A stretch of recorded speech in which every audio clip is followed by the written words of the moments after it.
So the side structure? Nope. Yeah, but I tried to. It was just too small.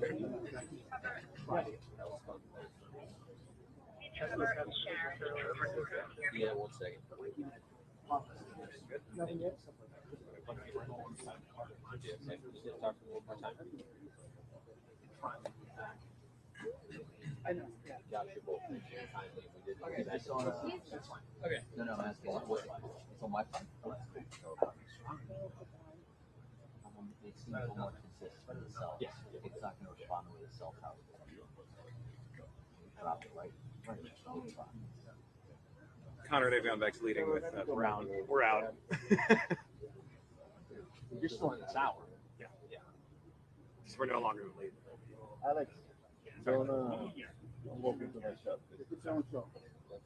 Hold on. You can't have everything.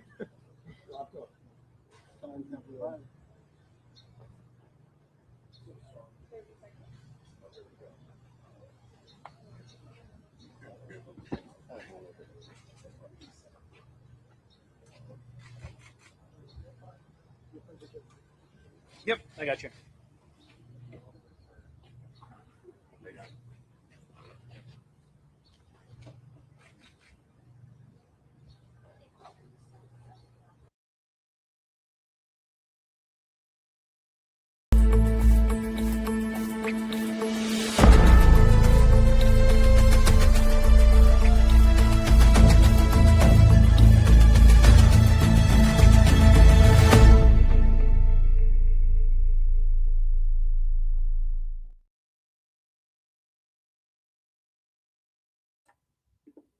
All right. So the criminal returning to the scene of a crime is a thing. It's an actual thing. I've been suspicious from day one with this guy that just shows up out of nowhere, Rob's assistant, Rocco. And I have sources now.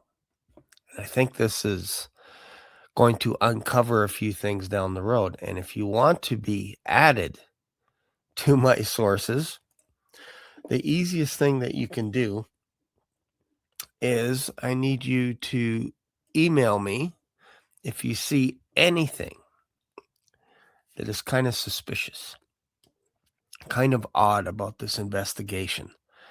Specifically, I'm looking for video clips of this gentleman that goes by the name of Rocco. And he has an assistant, and his assistant is Missy. So what I find interesting is what you read at the beginning. You might have to rewatch this again because maybe it caught you off guard where you're not used to reading something at the very beginning of a video. But if you go back and read it, this is a thing. Criminals show up at the scene of the crime. And I'm just going to read this again for you. Look at this. Let's just go back to this here. Let's go back to it and read it again because I think this is important. Again, I'm not saying without a shadow of a doubt that Rocco did it, but I do find it interesting that this guy shows up again and again.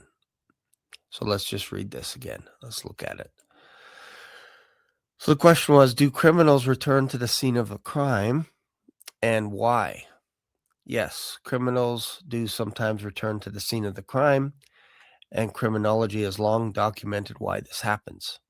Commonly recited as ego reinforcement. Returning confirms a sense of cleverness or superiority, as in, I got away with it. and this is something. Control and ownership. I never thought about this. The scene becomes psychologically significant. Revisiting reinforces dominance. Curiosity and monitoring. Observing police presence, media activity. Notice how he walked by a couple of times in front of the main cameras. It was almost like he was rehearsing how he would act when he gets in front of the gate.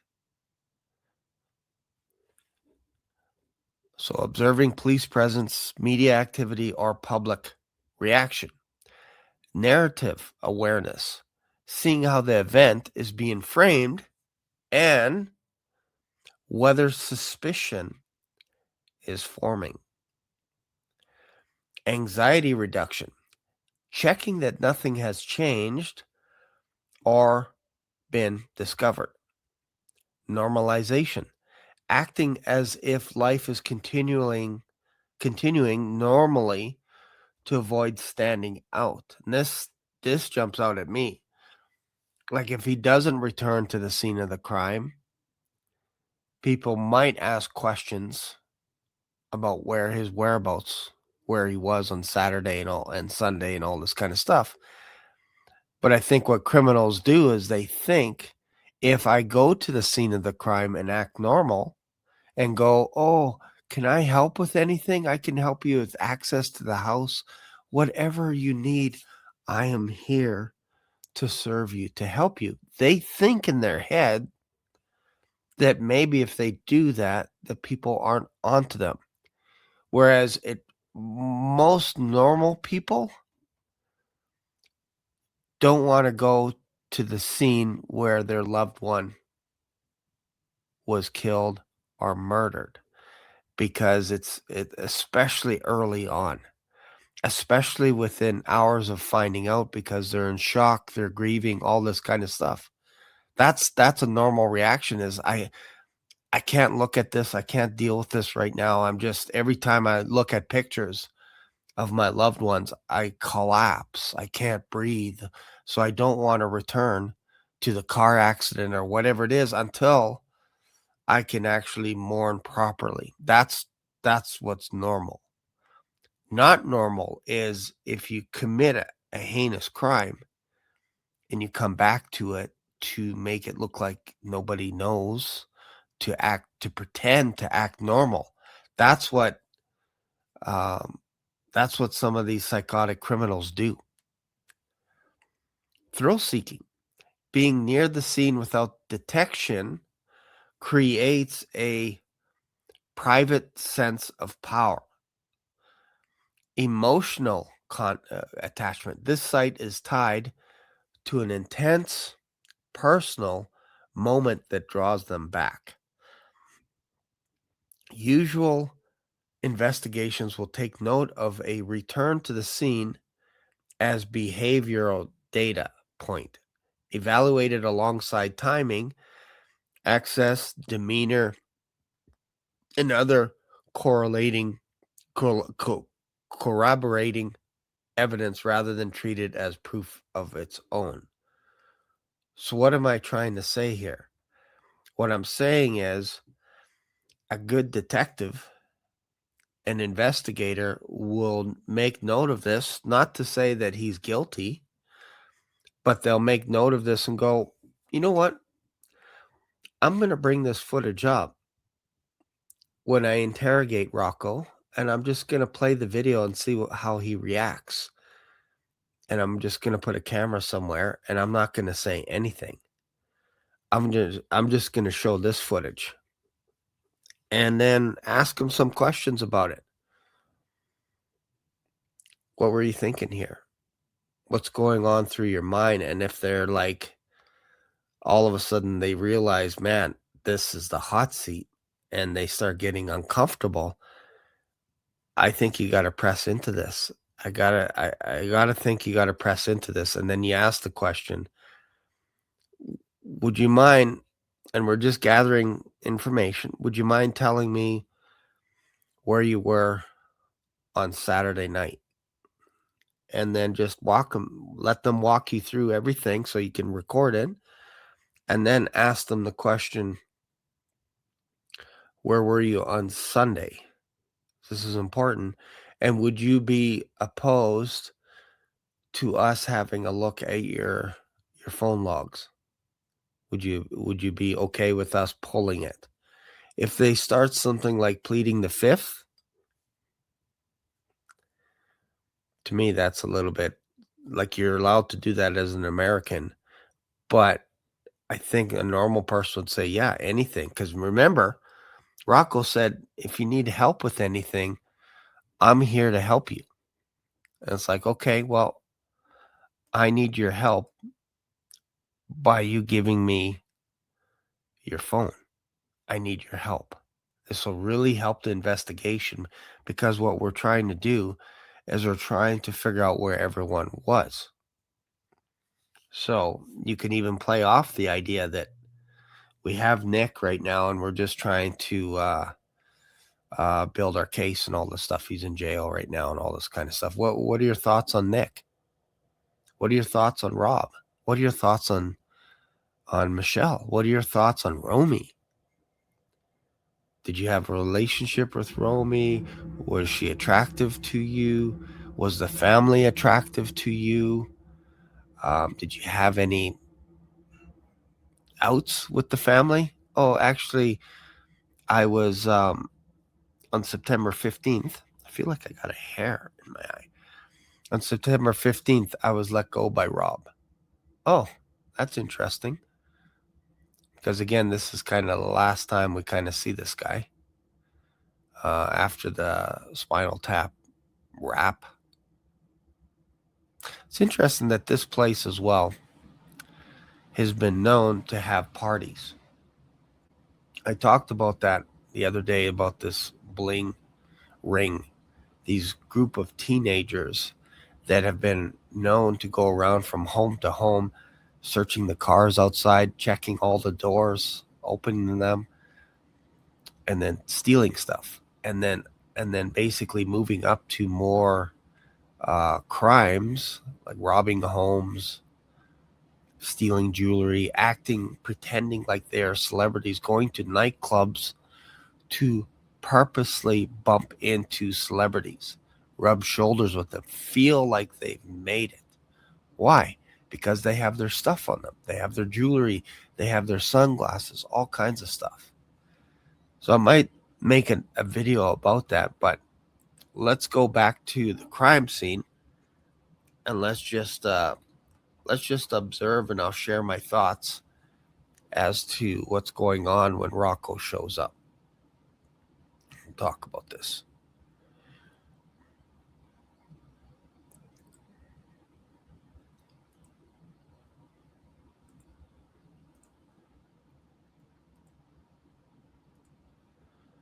All right, so Rocco is walking around right now.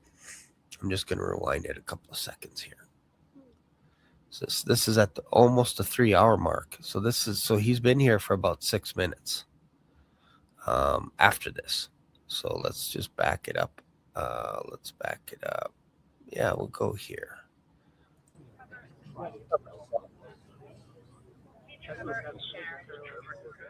I didn't see this. And I watched it, and he walked right by the camera, the screen, and I didn't see this. I didn't notice. Oh, this is good coffee this morning, by the way.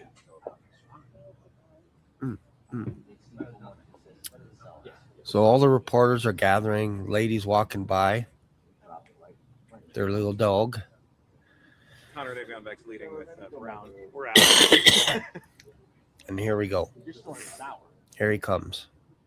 We're no longer the lead. Right there. Boom. Walks by almost like this area is so hot. I find it weird that he walks right by the first time. Like not even walking up to the gate. He's just walking right by it on the phone, looking at the gate. He's got his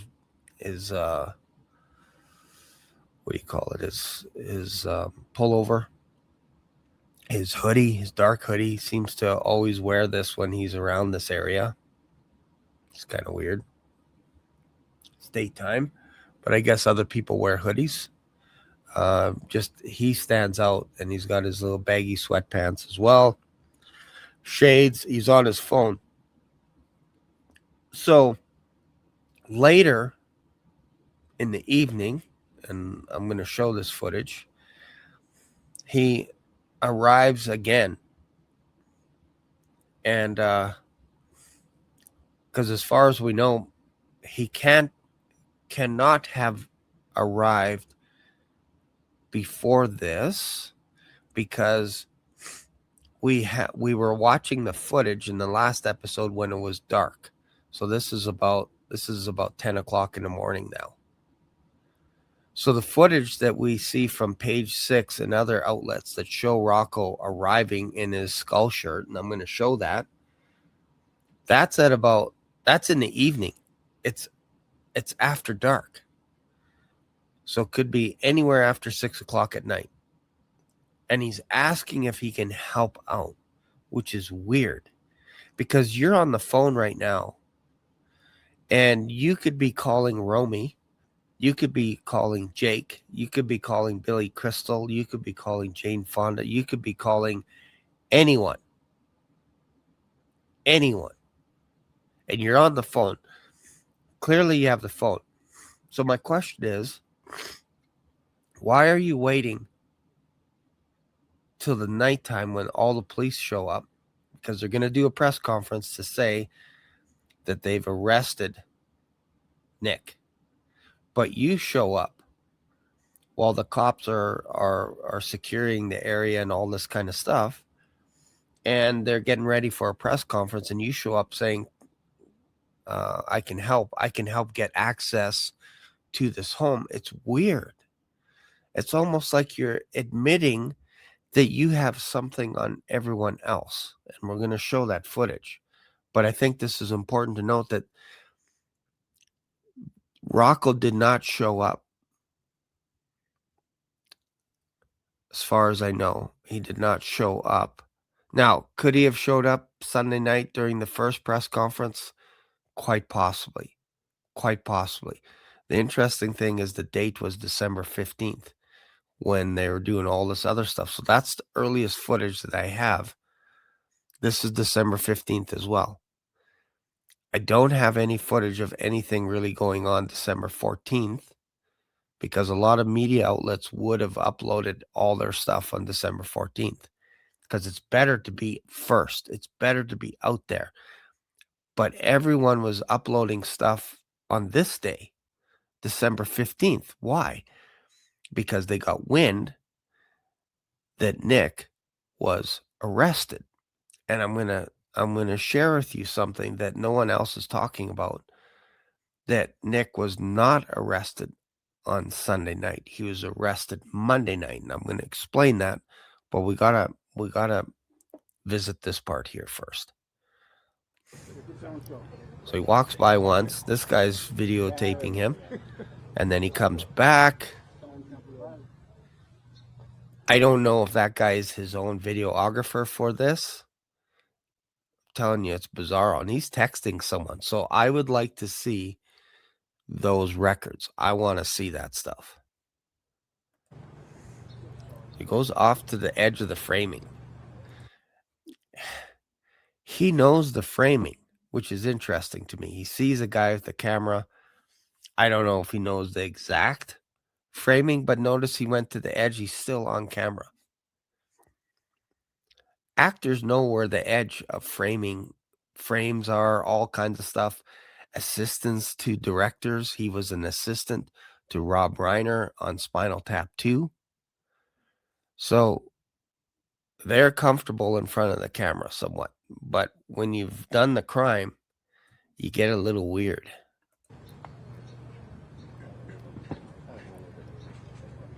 Unbelievable, he just says, shaking his head. Camera guys are there. Yep, I got you. So now he's going to do it again. See? Goes back, and then he does it again now that his camera guy's all ready. Gives it a little look. He's got a photographer. Okay. You got it. Sounds good. Okay. Everyone else is kind of a little bit unaware that Rocco's there, that he's the assistant. Some know this guy and some don't. So I'm just going to fast forward a little bit here because that's at the 2:59-minute mark. So he shows up. Shows up again. There he is, going by again one more time. This guy's, I don't know who that guy is there. Guys, Alex. Again, the weird thing is Rocco does this a few times, back and forth.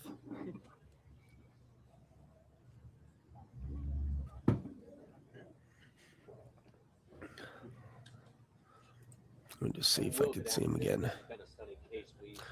Let me see if I could see him again.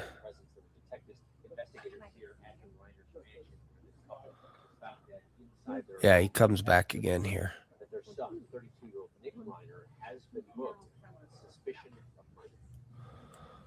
Okay, so they're practicing in the background. The reporters are practicing what they know. So let me just back up just a couple of seconds. There we go. So the reporters are getting ready because they're going to go live pretty soon. So they just keep practicing. This has been a stunning case. We saw through the morning here there was a massive LAPD presence. There were detectives, investigators here at Nick Reiner's mansion.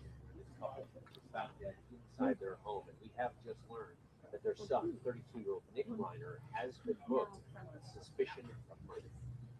Okay, so this reporter just said that they just found out that Nick has been booked under suspicion of murder.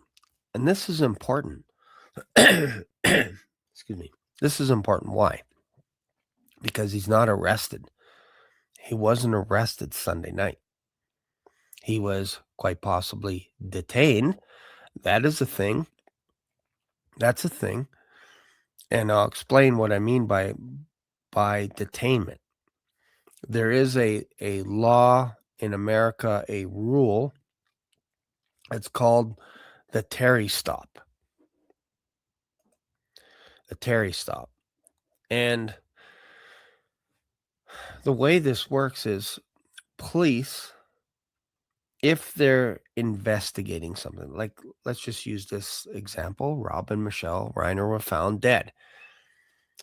So they have to ask all the closest people to Rob. For some reason, they're not questioning Rocco, but they have to question the family, Romy, Jake, Nick. And if there's some suspicion as to where he was and all this kind of stuff, they're allowed to ask questions to Nick. They can say things like, I just need to see your ID just to confirm you are who you say you are.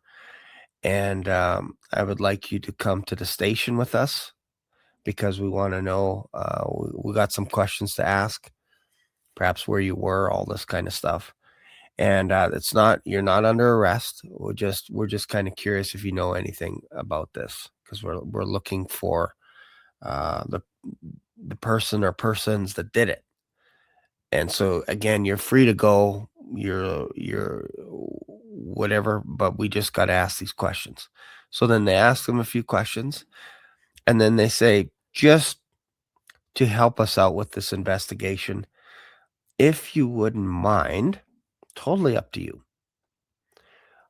we would encourage you to get a hotel. We can actually drop you off at the hotel close by in case we have any more questions. Would that be reasonable for you? Would that be all right? And Nick most likely said, yeah, that's no problem.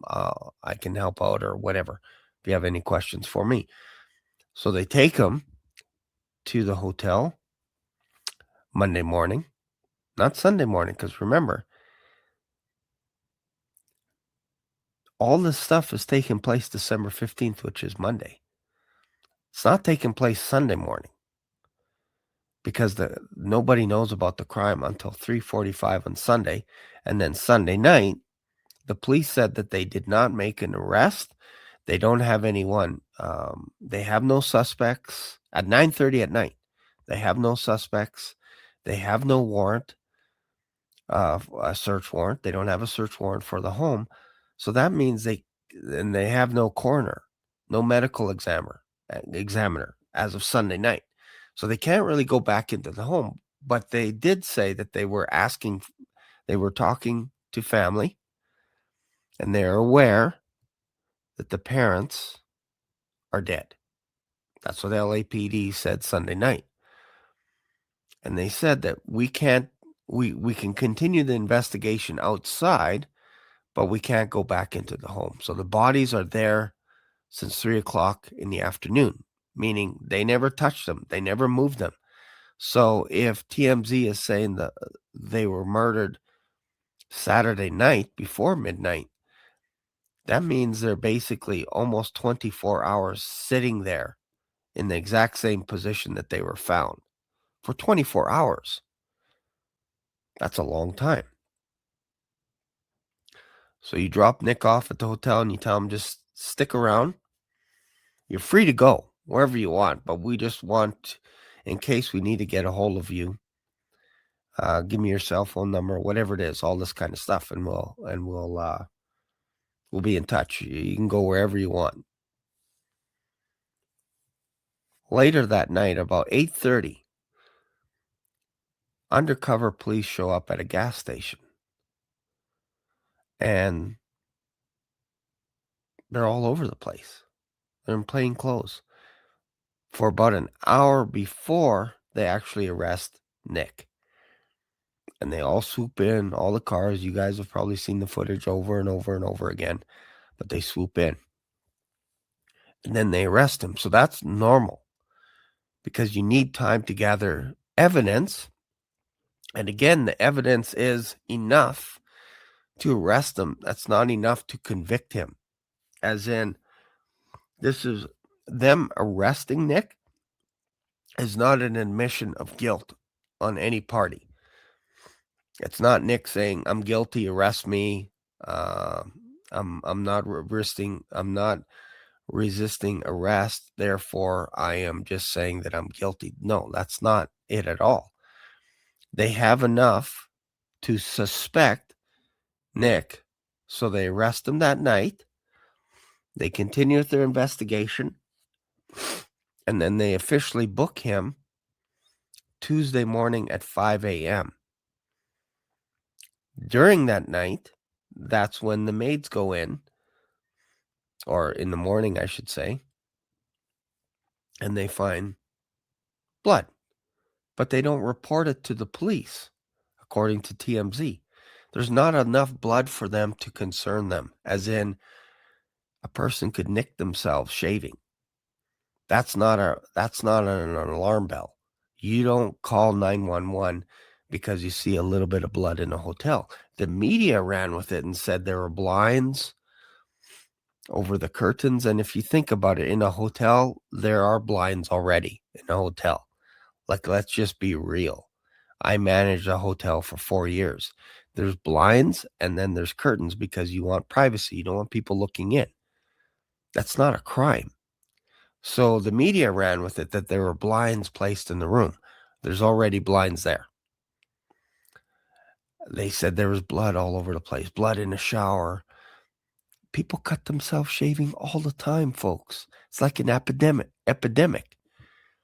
There's blood on the bed sheets. Well, again, if you cut yourself or whatever, that's not enough to say that you're a criminal, that you're a murderer. And the house cleaning, the maids, they didn't say anything. It wasn't enough. Like, think about it. If they went in the room and saw blood everywhere, they are obligated to call the police. I know I would. Right away, I'd be like, this is crazy, and get the police in there. And that's what we were told they did. But then we find out later that they didn't see enough blood to raise a flag. It wasn't clocking for them. It's funny. The more you dig into this stuff, it gets really weird, right? Like, it seems obvious to me that they're setting this guy up, that they're setting Nick up. And then you get this guy that keeps returning to the scene of the crime. Let's go back to this footage here.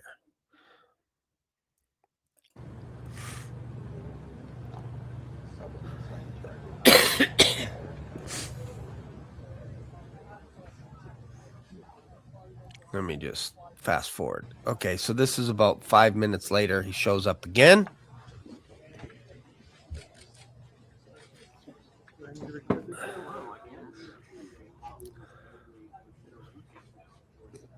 Still on the phone.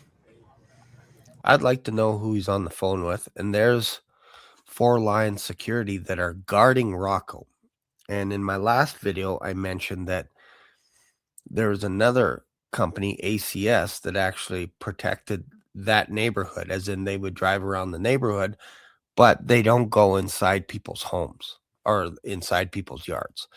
That's not the job of ACS. Their job is just to be a presence, and they most likely don't have guns. Most likely.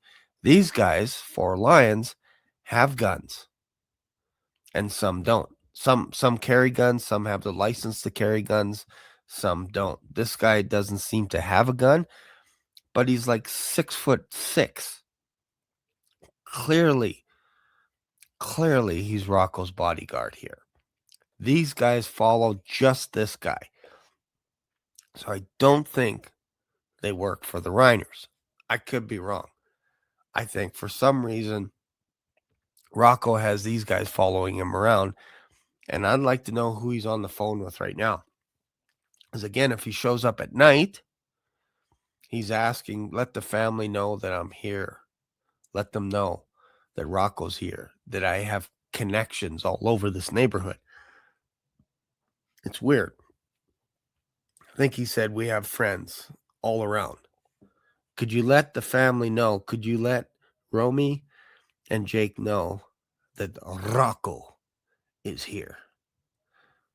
Why don't you do it yourself? Why don't you just, you're on the phone right now. Why don't you just call Romy and Jake and just say, hey, I'm here. I'm just outside. Seems to be a lot of police. Are you guys okay? You don't need to be in front of the cameras to do that, folks. You could do that in your vehicle. And this guy doesn't have a cane or a limp or anything. So if this happened the day before and he has a cane and he's limping, how did he miraculously get cured, healed? Like, he's got no limp here.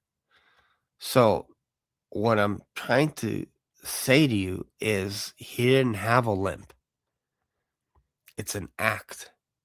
It's weird. I don't know why. Maybe like he was limping like you wouldn't believe the next day after this. So it's bizarro world.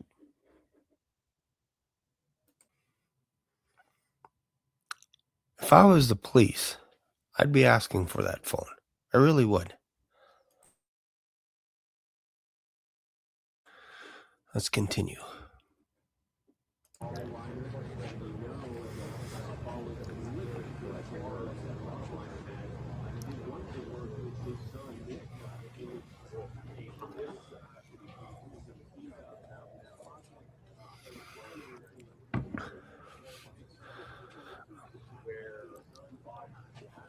I wonder if he's thinking right now, I think I actually got away with this.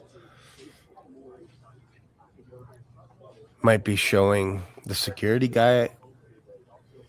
I don't know what he's showing him there. The text messages, what he's supposed to do. Don't know.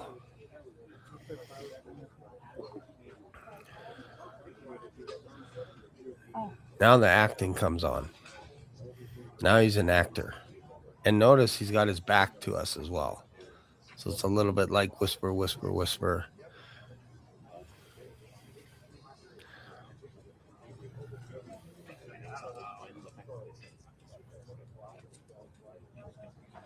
Then he just leaves. No cane, no limp.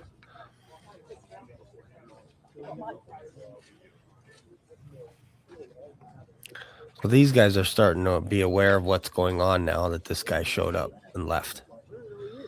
The other guys are unaware. Even the camera person, whoever was standing beside the camera person that we're watching the footage from, said, "Who is that guy? I don't know." So they didn't know. They didn't know that that was Rocco, that was Rob Reiner's assistant. And they're all practicing, getting ready to go live, all this kind of stuff. So let me show you. Man, time flies. Let me show you the footage of where Rocco arrives. And let's just have a look at this and let me know, like honestly, if you're pretending to be an investigator, this stuff has to jump out at you. It has to. So let me just show you this footage here. All right, so this is the very first time that I ever saw this guy show up. Shows up, this is his assistant, Missy. Shows up at the scene of the crime.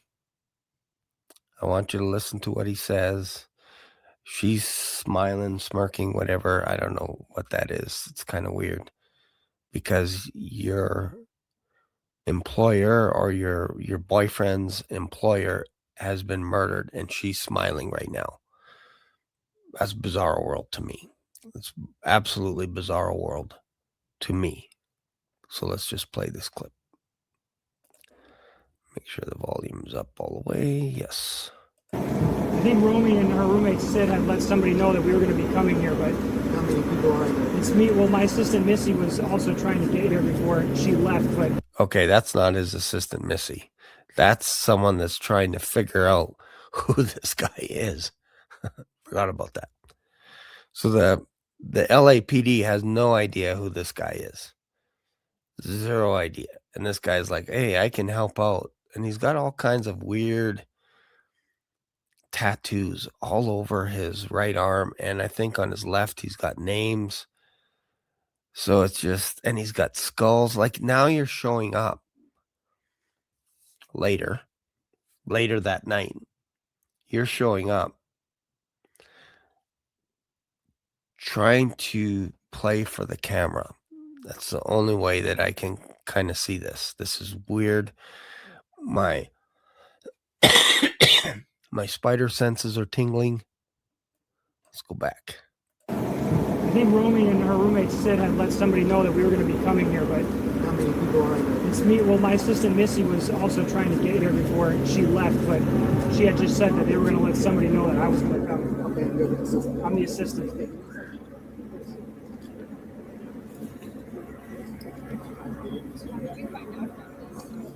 Like everybody else. How did you find out like everybody else? That's a weird thing for an assistant to say. Because usually the family would notify Rob's personal assistant and say, "Hey, did you know that our parents are gone? I just wanted to let you know, Rocco." So this is like a day later. This is at least this is hours after the bodies were found. Hours. Because this was uploaded on, I believe it was Monday. Let me see. When was this uploaded? This was uploaded December 15th. And again, media outlets, media sources usually like to upload things as quick as they can to be current. They don't want to be uploading stuff later. It's too late then. News needs to get out right away. So this guy is showing up Monday night before the police are making an announcement that they have an arrest. And he's saying, "I can help out. I can help you. Let Romy know. Let Jake know." Notice he never says Nick. And this lady to the left, I think she's the one that's from Page 6. There's a couple of them, couple reporters. She's like, "How did you find out?" Actually, this is Page 6 itself, I think. This page, this is Framework Media. So the lady that's speaking, I don't know her name to the left. She's from Page 6. So there's another angle of this footage. and maybe I'll show you that angle. But she's asking, who are you? And how did you find out? Because again, this is a mystery, folks. Nobody knew what happened to the Reiners. And so she's asking, if we're not putting this out to the news, how did you find out? How did you hear about it? He's like everyone else. I'm just like you. I'm just like the normal people. Well, you're not normal because you're Rob's assistant. All that glitters is not gold. And somebody had asked me to do a complete episode on that, talking about Shakespeare, talking about the father, the son, all kinds of stuff. It's bizarro world. I'm telling you. It's bizarro world. So let's continue here.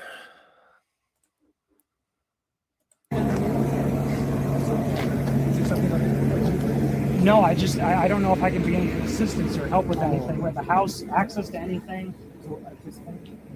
With the house, access to anything, I'm just here to help. I'm here to serve. Again, this is what criminals do. They return to the scene of the crime to act normal, to act calm, cool, and collected, like, hey, I'm like everyone else. Look at me, officer. Almost like you're surrendering. I'm here to help you. I'm here to help you. I can get access to anything in the home. And it's a weird thing to say to police because they can get in as well. All they need is a search warrant. So you can't get in there because it's a crime scene. So it's weird that he thinks he's above the law to say that. Just back it up. No, I don't know if I can be any assistance or help with anything. With the house, access to anything.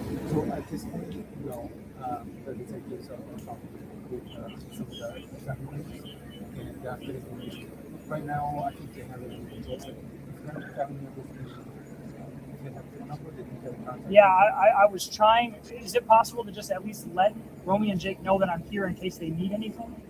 I don't have a way to talk to them right now, but once they... Basically, Rocco saying, can you let them know that I'm here if they need anything? And the officer's like, no, they're okay. They're okay. So it's kind of, I don't know. This guy is just highly suspicious to me. Please, if you could, my name is Rocco. If you could just let them know that I'm around. Okay. We have friends in the neighborhood, and I'm just going to be here in case somebody needs anything. Okay. Now watch the limp. Thank you. Rocco, can we ask you a question? Not right now. So he's got some kind of a limp. It's weird, right? All right.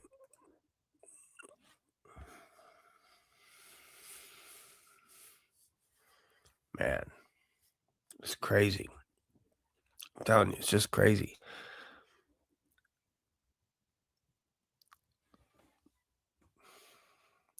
Tomorrow's episode, we are going to be talking about Alan Jackson. We're going to spend a little bit more time on him because he was on Billy Bush yesterday. And we're going to go through some of that interview. And you might find it interesting, some of the things that he says about the Nick Reiner case.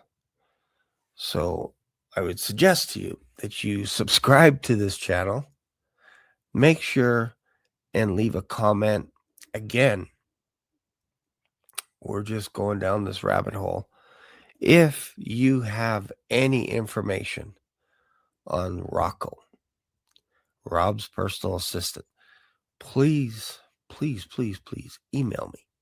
Just send me an email. Say, hey, I found this. Because to me, his Instagram account seems to be scrubbed. There's only one picture of him and Rob. And the last time we kind of hear about this guy or see anything about him is September 15th. So was he let go? Was he fired? Because if he was fired, it's kind of weird. And this home is a famous home. A lot of parties happen here as well over years. The Reiners have also had parties, not just Conan O'Brien, not just Adam Sandler. This is a thing, especially at Christmas time. But tomorrow's episode, we're going to talk a little bit more about Alan Jackson and what he had to say.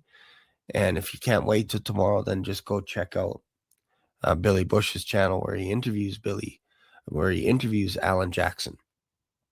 And then you can, and then I'll share my thoughts on the interview tomorrow. So thanks again for watching. I'll see you guys tomorrow. Bye for now.